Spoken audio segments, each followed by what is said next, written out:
بناو یادی خواست سلاو له هوران عزیزان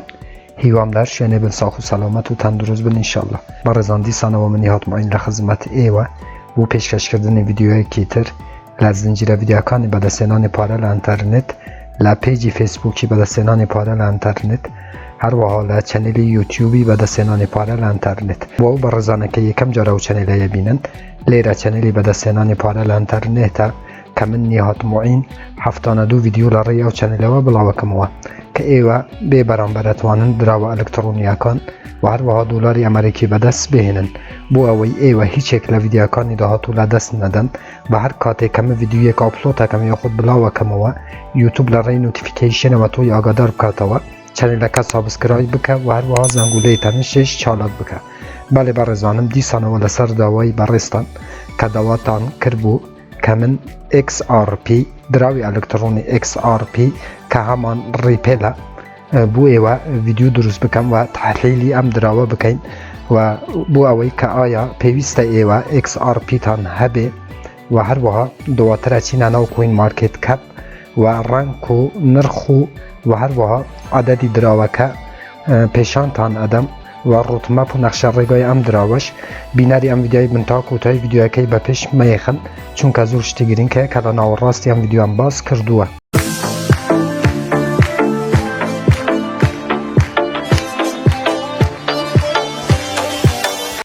بله هوران هر وکو گوتم XRP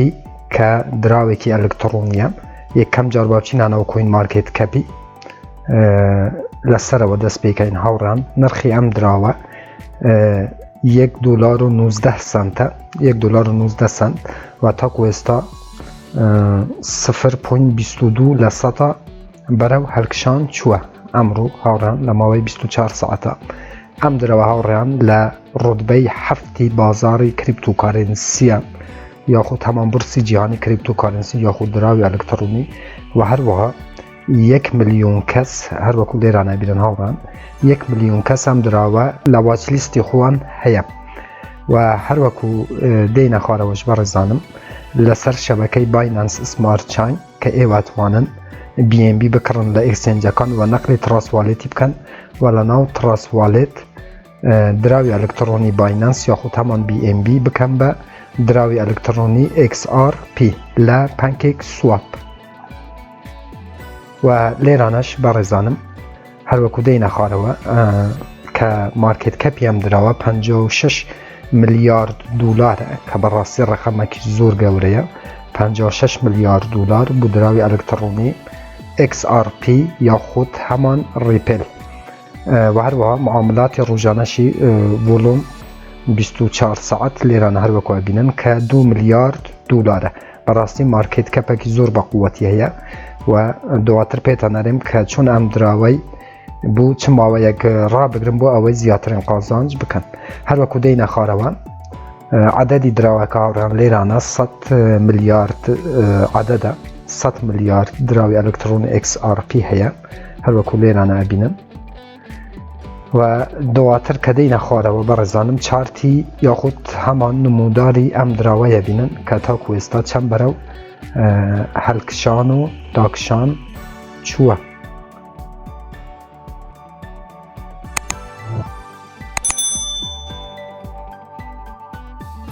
بله هوران امش نموداری ام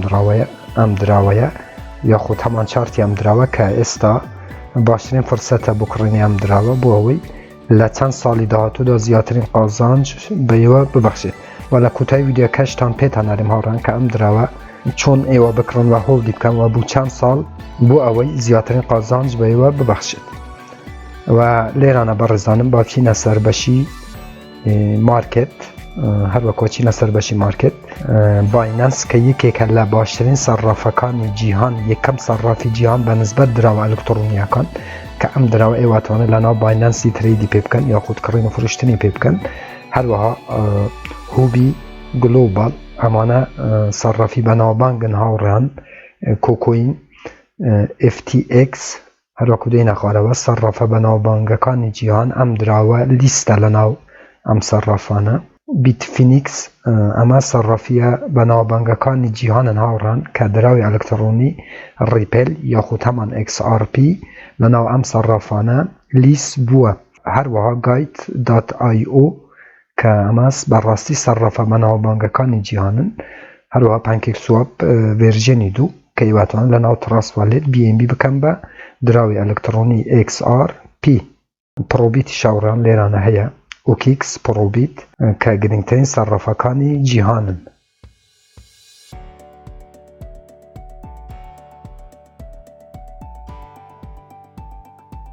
و زیاتری شاوڕان بۆ ئەوەی ڤیدیۆکەی درێژ نەکەمەوە، گرنگەوەیە کە ئەم دراوە لەناو باشترین سەرافەکانی جیهان،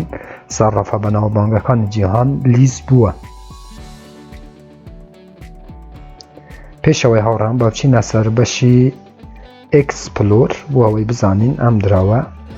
لە سایتی BSC Scam کە چەند هۆڵدەری هەیە، 168,000 هۆڵدەری هەیە بە نسبەت عدەدی دراوەکە کەی 100 ملیارە، و هەروەها مارکت کەپی دراوەکە هۆڵدەری باشی هەیە کە 168,000 هۆڵدێرە. لێرانە با بچینەوە سەر بەشی هۆڵدێر، لێرانە بەڕێزانم، لێرانە شاو ئەدرسانەیە بینی کە زیاترین XRP لەناو ئەم ئەدرسانە هۆڵد بووە. من XRP بەڕێزانم بە دراوەکی زۆر باشە بینم لە ئایندەیەکی دوور، نەک لە ئایندەیەکی نزیکدا هاوڕان، بۆ ئەوەی ئێوە هەرچەنەبی XRP تان هەبێ و هەروەکو گوتم ئایندەیەکی دوور بۆ ئەوەی سوودێکی باش بەیوە ببەخشێت. لە یانی کەم 2 ساڵ 3 ساڵ لە ساڵی کەمتر نەبێ XRP ڕابگرن بۆ ئەوەی زیاترین قازانج بەیوە ببەخشێت. لێرانە نرخ و ڕنگ و هەروەها لیست و کەنتراکە درسیشی کە هەروەها لێرانە کە بە ئێوەم وت هەموو بۆ ئێوەم شەڕح کرد، و هەروەها مارکێتەکەش کە گرنگترین سەرافە بەناوبانگەکانی جیهان ئەم دراوەی لیست کردووە. XRP یەکێکە لە باشترین دراوەکان بەڕێزانم ڕیپل، چونکە مارکێت کەپی زۆر بەقووەتە و هەروەها هۆڵدێرەکانیشی زۆر باشن و عەدەدی دراوەکەش کەمە. من XRP هەتا چەند ساڵی داهاتوودا نرخەکەی تاکو 10-15 هەتاکو 30 دلاریش ئەبینم. ئەوە بۆچوونی منە هاوڕێم، من هیچ سیگنالێکیش بۆ کڕم بۆیەوە بڵاو ناکەمەوە لە هەموو ڤیدیۆکەم پێتە نارێن. ئێوە بە عەقڵ و مانتقی خۆتان کار لەسەر ئەم دراوانە بکەن. یەک بەخۆم XRPم هەیە، ڕیپێلم هەیە و بۆ ماوەی 2-3 ساڵ ڕاگرم بۆ ئەوەی لە داهاتوودا زیاترین قازانج لەم دراوەی بکەم. ئێوەش هەر بە عەقڵ و مانتقی خۆتان کار لەسەر ئەم دراوانە بکەن. بەڵێ هاوڕان بۆ ئەوەی ڤیدیۆکەی زۆر درێژ نەکەمەوە، لێرانە هۆڵدەرەکانیش بۆ ئێوەم شەڕح کرد. ئەچینە ناو وێبسایتی XRP یاخود هەمان ڕیپل کە وێبسایتێکی زۆر جانیشی هەیە.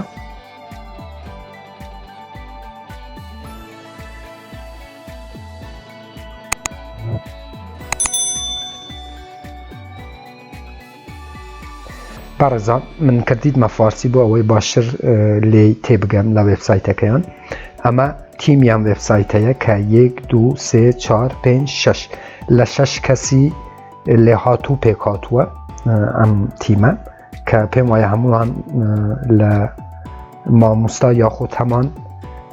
ئۆستازی جامیعان کە ئەم دراوەیان پێکی ناوە و کار لەسەر ئەم دراوەیەکەن. هەروەکو دەینە خوارەوە کە دراوێکە باسیەکە، هەروەکو بەخۆی باسیەکە کە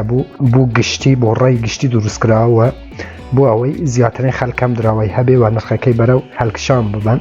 و بلوکچینێکی مقیاسە، واتە قیاسە هاوڕێن، واتە هیچ لێی مەترسێن، واتە بلوکچینێکی زۆر ئەمنە ئێواتوانن ئەم دراوەی بکڕن بۆ ئەوەی زیاترین قازانج بکەن. و هەروەکو لێرانە ئاماژەی پێکردووە ئەم کەسانەی کە ئەم دراوەی بەڕێوە ئەبن یاخود ئەم بلوکچینەی بەڕێوە ئەبن کەسانی زۆر لێ هاتوو تێگەشتون و باش لە کارەکانیان نەزانن. ئەمە بە کۆی گشتی باسی دراوەکەیەکە. بوچی XRP لێرانە بوچی ئێمەتەبی XRP مان هەبێت. لێرانە هەروەکو بینن کار لەسەر بازاڕیەکە بۆ ئەوەی بازاڕی هاوڕێم بازاڕی دراوی ئەلکترۆنی یاخود هەمان کریپتۆکارنسی زیاتر پەرەی پێ بدەوە کە هەر کەسێک کڕین و فروشتنێک هەبێ ڕۆتمەپی ئەم دراوە ئەوەیە بۆ ئەوەی نرخی گواستنەوە یاخود هەمان فی کڕین یاخود فرۆشتنی دراوەکان کەم بکاتەوە. ئەمە کاری ئەم دراوەیە کە لە ئایندەدا ئەم کارەی بکەم. و هەروەکو گوتم لێرانە کە باسی کردووە و لێرانەش زۆر بە سەریعی کارەکان ئەنجامەدا بۆ ئەوەی کار ئاسانی بکات بۆ ئەو کەسانەی کە لە بلوکچینە تایبەتیەکان بوو نمونە بلوکچینی ئێتریوم کە نرخی فیەکەی گەلک زۆرە. ئەمە هاتووە ئەم دراوە هاتووە بۆ ئەوەی نرخەکان بینیتە خوارەوە و بلوکچینی تایبەت بەخۆی هەبێ. هەروەکو لێرانە ئاماژەی پێکردووە کە بە پارەکی کەم ئەم کارەی ئەنجامەدا واتە فیەکی کەم بۆ ئەوەی بازاڕی دراوی ئەلکترۆنی پەرەی پێبدەوە کەمترین کەس لە کڕین و فرۆشتنی دراوی ئەلکترۆنیەکان پارەکی کەم بدەن بۆ ئەوەی زەرەرمەندی یەکەم نەبن. و هەروەکو لێرانەش ئاماژەی پێکردووە بەڕێزانم کە لە ماڵپەڕە کۆمەڵاتیەکانی خۆی هەروەکو لێران ئاماژەی پێکردووە زۆر چالاکن بۆ ئەوەی دراوەکە بە هەموو جیهان بناسێنن و زیاترین خەڵک ئەم دراوەی هەوڵی بکە. هەروەکو لێران ئاماژەی پێکردووە و هەروەها لێرانەش کە باسی ئەوەیەکە کە دراوێکی ئەمنە باوەڕپێکراوە کە 8 ساڵە ئەوەی بۆ هەموو خەڵکی جیهان دراوی XRP ئەو کارەی کردووە کە متمانەی هەبێ لە ناو خەڵکە بۆ ئەوەی زیاترین خەڵک هەوڵی بکەن و لەو دراوەی مەترسێن کە دراوەکی زۆر باشە. و ئەمەش بە کۆی گشتی ڕۆتمە پێم دراوە کە هەروەکو ئەرێ سەرڕافی یاخود هەمان ئەکسچێنجێکە کە کار لەسەر ئەکسچێنجی هەروەکو پانکێک سوابەکە بۆ ئەوەی کڕین و فرۆشتنی لە ناو خودی ئەکسچێنجەکە کە تایبەت بێ بە XRP کڕین و فرۆشتنەکە ئەنجام بدرێت. و هەروەها لێرانەش ئالۆگۆڕی دراوەکان XRP بە هەر دراوێکی تر کە ئەم تیمیان دراوە کار لەسەر ئەمەی کردووە و ئەنجامی داوە بەڕاستی دراوەکی ئایندەدارە بۆ 2-3 ساڵی تر هاوڕێن. ئەگەر ئێوە بەڕێی خۆم ئێوە تەبی بۆ ماوەی 2 یاخود 3 ساڵی تر تەماشای ئەم دراوەی بکەن بۆ ئەوەی هەوڵی بکەن لە ئەندەیەکی دوور نەک نەزیک هاوڕێن زیاترین قازانج بە خەڵکانێک ببەخشێ. بەڵێ بەڕێزانم ئەوە بە کۆی گشتی باسی دراوی ریپل یاخود هەمان XRP کە هەروەکو کە ئاماژەی پێکردووە هەلە بیداتێوە کە هات دراوەکی سەریع بوو واتە زوو لە ناو خەڵکە ناسرا و خەڵکانێکی زۆرم دراوەیان هۆڵد کرد سوودێکی زۆریشیان لێبینی هاوڕان. بەڵام لە ئێستادا هەر کەسێ بکرێرەوەکو گوتم بوو چەند ساڵی داهاتوو بۆ ئەوەی زیاترین قازانج بکەن.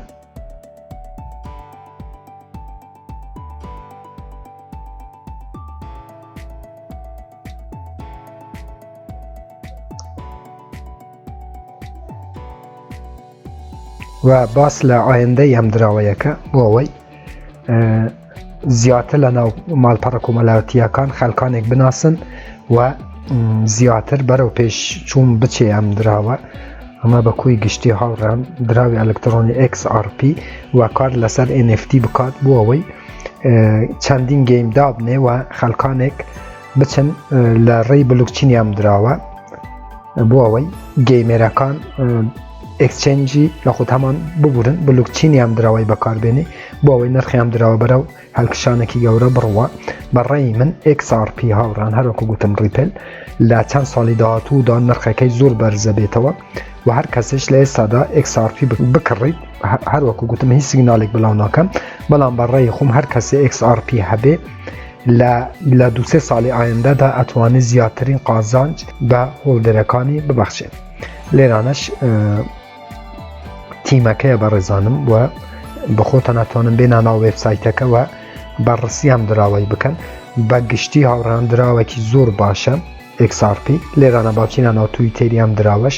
بزانین کە لە تویتەرا چەند فالوێری هەیە چکە تویتەر بەڕاستی زۆر گرینگە بۆ هەر دراوێک کە بەداخەوە تویتەرەکە بوو من نهاتە سەرەوە نازانم بووچی. هەروەکو گوتم لە کۆتای ڤیدیۆەکەی چونکە گوتم بوچی بکڕن بوچی XRP تان هەبێت چونکە مارکێت کەپ هەروەها معاملاتی ڕۆژانەی زۆر باشە پێویستە ئێوە XRP تان هەبێ و لە کۆتاییداش ئێوە بە خۆتان بڕیان لەسەر کڕین یاخود نەکڕێنی ئەم دراوە بدەن.